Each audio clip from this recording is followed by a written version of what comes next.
우리 오늘 함께 볼 말씀은 요한복음 13장 12절에서 17절까지의 말씀입니다. 요한복음 13장 12절부터 17절까지의 말씀입니다. 우리 앞에 보시고 함께 봉독하도록 하겠습니다. 예수께서 제자들의 발을 씻겨주신 뒤에 옷을 입으시고 식탁에 다시 앉으셔서 그들에게 말씀하셨다. 내가 너희에게 한 일을 알겠느냐? 너희가 나를 선생님 또는 주님이라고 부르는데 그것은 옳은 말이다. 내가 사실로 그러하다. 주이며 선생인 내가 너희의 발을 씻겨 주었으니 너희도 서로 남의 발을 씻겨 주어야 한다. 내가 너희에게 한 것과 같이 너희도 이렇게 하라고 내가 본을 보여준 것이다. 내가 진정으로 너희에게 말한다. 종이 주인보다 높지 않으며 보냄을 받은 사람이 보낸 사람보다 높지 않다. 너희가 이것을 알고 그대로 하면 복이 있다. 아멘. 오늘은 가족식이라는 제목으로 함께 말씀을 나누어 보려고 합니다. 오늘은 지난주에 이어서 가족에 대한 이야기를 한 번 더 이렇게 나누어 보려고 해요. 여러분 혹시 질문 하나 드리겠습니다. 여러분은 혹시 어원이라는 단어가 무슨 뜻인지 아시나요? 몰라요? 지호는 어원이라는 단어가 무슨 뜻인지 아시나요? 어디에서? 저 알아요. 알아요. 그 뜻이 어디에서 왔다. 그 단어가 어디에서 왔다. 지호보다 더 설명을 잘할 수 있습니까? 네. 말씀해 보세요. 단어가 네. 어디서 유래가 됐는지를 알려주는 단어를 하는 말.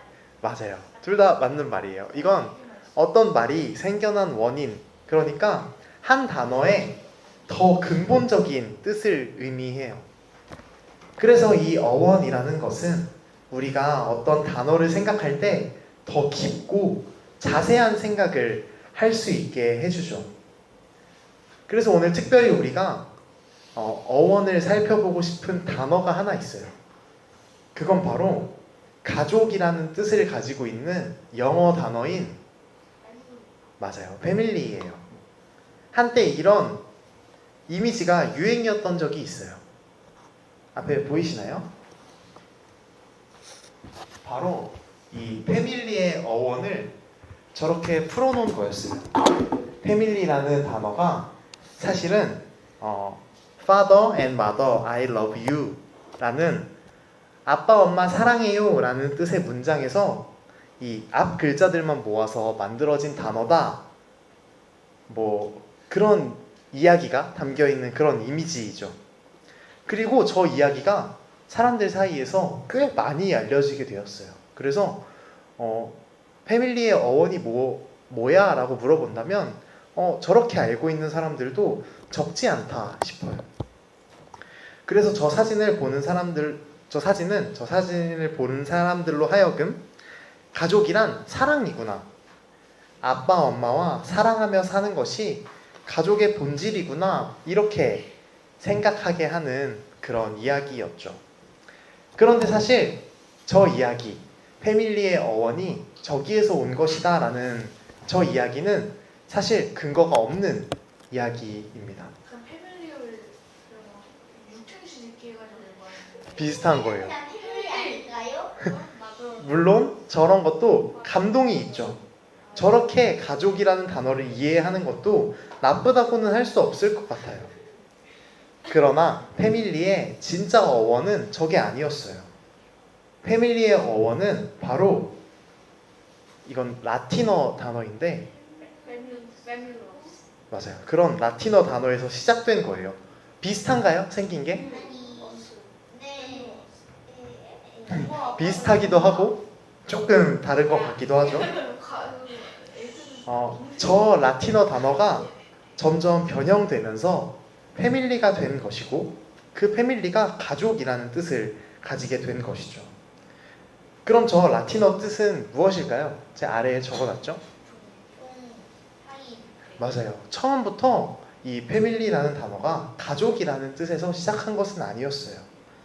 패밀리의 어원이 되는 저 단어는 종, 하인이라는 뜻을 가지고 있었죠. 오늘 우리가 생각했을 때 종과 가족, 이건 정반대의 뜻을 가지고 있는 단어처럼 느껴지잖아요. 그런데 어쩌다가 저런 뜻을 가진 단어가 가족이라는 뜻으로 이렇게 변화되었을까요? 저는 그 이유를 섬김에서 찾고 싶어요. 가족이라는 공동체에서 가장 중요한 것은 바로 섬김이라는 것이죠. 마치 종이 주인에게 하듯, 그건 조금 과할 수 있겠지만 어쨌든 서로 간에 깊은 배려와 존중이 있고 그걸 바탕으로 서로를 도와주고 섬기는 것이 가족의 가장 중요한 특징이다라는 것을 우리는 저 어원을 통해서 살펴볼 수 있어요.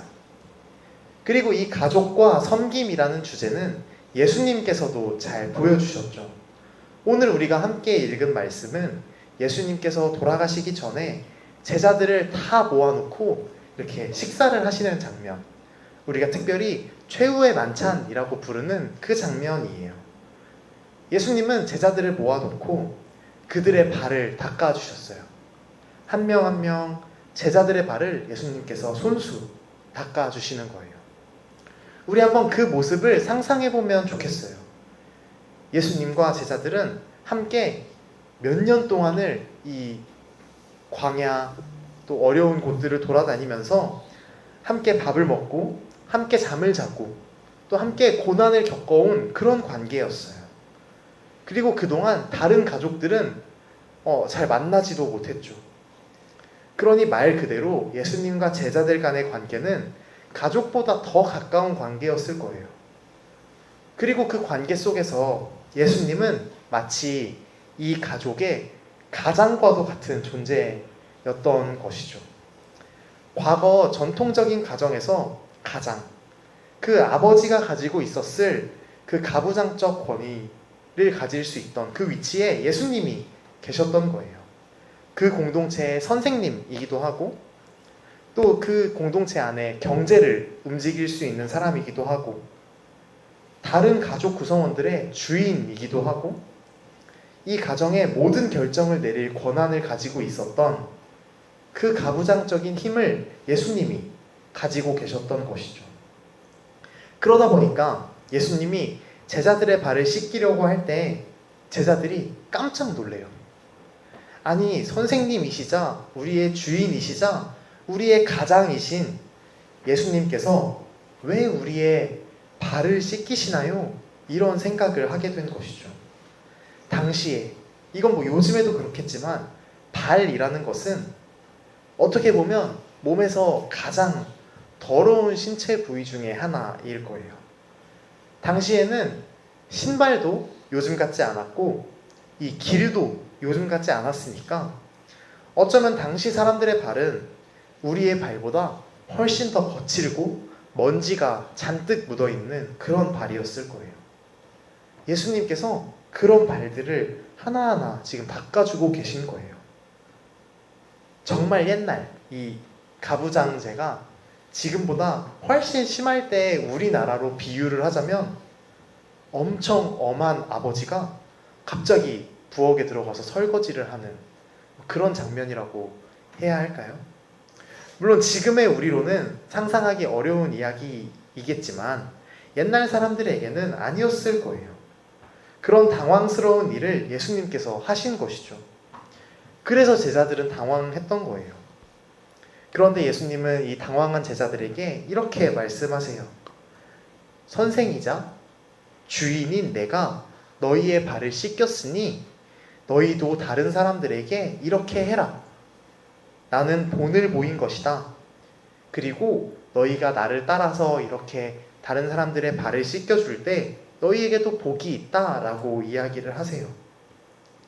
예수님께서는 이 가족이라는 공동체, 어쩌면 가족을 넘어서 모든 공동체에서 가장 중요한 것은 섬김이라고, 낮아지는 것이라고 이야기하고 계신 거예요. 오늘 말씀에서 볼 수 있는 것처럼 예수님께서 본을 보여주신 것이죠. 그리고 예수님께서 알려주신 그 섬김은 자발적인 것이었어요. 누가 강요한 것도 아니었고 억지로 한 것도 아니었죠. 그런 이유가 아니라 예수님은 스스로 종이 되고 낮아지는 것을 선택하신 것이었어요. 그리고 우리는 가족 안에서 이런 섬김이 있어야 하는 것이죠. 서로를 낮추는 것이 아니라 또 누군가의 강요로 인해서 낮아지는 것이 아니라 자발적인 섬김이 필요해요. 많은 가족들의 많은 문제가 바로 이 섬김, 자발적이고 이 상호관계 속에 있는 섬김이 사라질 때 일어나거든요. 각자가 가정 안에서 자신의 이익만을 추구할 때 문제가 생기는 거예요. 그리고 그 가정을 우리가 지난주에 봤던 것처럼 엮이는 가족이라고 부르죠. 그러나 우리가 아까 보았던 이 패밀리의 어원이라든지 예수님께서 보여주시고 말씀해 주셨던 공동체의 특징을 통해서 우리가 알 수 있듯이 서로를 섬기는 것이 가족의 본래적인 의미다라는 것을 우리가 이 시간 꼭 기억하면 좋겠어요. 그리고 그러기 위해서 우리는 특별히 한 가지 생각하고 실천해 볼 만한 것을 함께 나누어 보고 싶은데, 우리는 가족 안에서 가족 구성원들을 한 명의 사람이 아니라 그냥 역할로 생각해 버릴 때가 너무나도 많은 것 같아요. 한 명의 인격이 아니라 아빠는 그냥 아빠, 엄마는 그냥 엄마, 또 자녀는 그냥 자녀, 이렇게 생각해 버리고 그들 각자에게 그 역할에 맞는 일들을 기대해 버릴 때가 너무 많다 싶어요. 그러나 우리가 그런 생각을 가지고 있다면 서로를 섬기기 어려워진다라는 생각이 들죠. 저건 엄마의 일, 저건 아빠의 일, 이렇게 생각해 버리기 너무나도 쉬우니까요. 그래서 우리는 가족 안에서 서로를 한 명의 사람으로 봐주는 일이 꼭 필요하겠다 싶어요. 우리가 친구에게는 이 인격 대 인격으로 만나는 관계라고 생각하는 사람들에게는 절대 하지 않을 말과 행동들을 오히려 가족들한테 할 때가 많잖아요. 저만 그런가요? 더 쉽게 짜증을 내기도 하고 사소한 일들을 서로 미룰 때도 많죠. 물론 그것이 가족 사이의 친근함과 친밀도의 차이일 수도 있겠지만 저는 상호 섬김이 부족해서 서로를 한 명의 사람으로 봐주지 않아서 일어나는 일이라고 생각해요. 제가 좋아하는 한 소설이 있어요. 한 소설이 있는데 그 소설은 가족의 이야기를 담고 있는 소설이에요.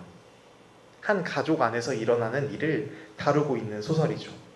그런데 소설 안에서 엄마, 딸, 아들, 아빠 이렇게 호칭을 사용하지 않고 모든 인물의 이름을 세 글자 이름으로 불러줘요. 김수겸, 이은우, 이렇게 사람의 이름으로 다 부르게 되죠. 그런데 놀라운 것은 그렇게 하고 보니까 이게 분명 가족 안에 있는 이야기인데도 누가 누구인지, 누가 딸이고 누가 엄마인지 정말 모르겠는 거예요. 그냥 친구 사이의 이야기인가 싶기도 하고요. 그러고 보면 사실 저 호칭이라는 것을 빼고 볼 때, 호칭이라는 것을 빼고 볼 때 사실 가족 사이의 일들도 우리가 어느 정도의 예의와 섬김이라는 것을 바탕으로 우리가 잘 관계를 맺어가면 좋겠다 싶어요. 우리가 사람을 셀 때 어떤 단위로 세죠? 맞아요. 우리가 한 명, 두 명 이렇게 명으로 세지 않습니까? 그런데 이 명이라는 것이 한자로는 이름명을 사용하고 있어요.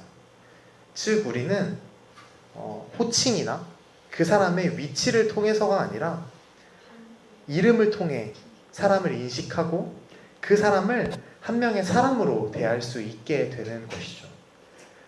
조금 길게 이야기하고 조금 돌아온 것 같지만 결국 가족 안에서 우리가 서로를 한 명의 인격체로 생각하는 것이 정말 중요하겠다 싶어요.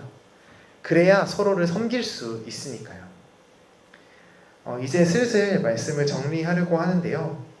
이 패밀리의 뜻이 이 섬기는 공동체라면 우리는 교회 안에서도 마찬가지이겠죠.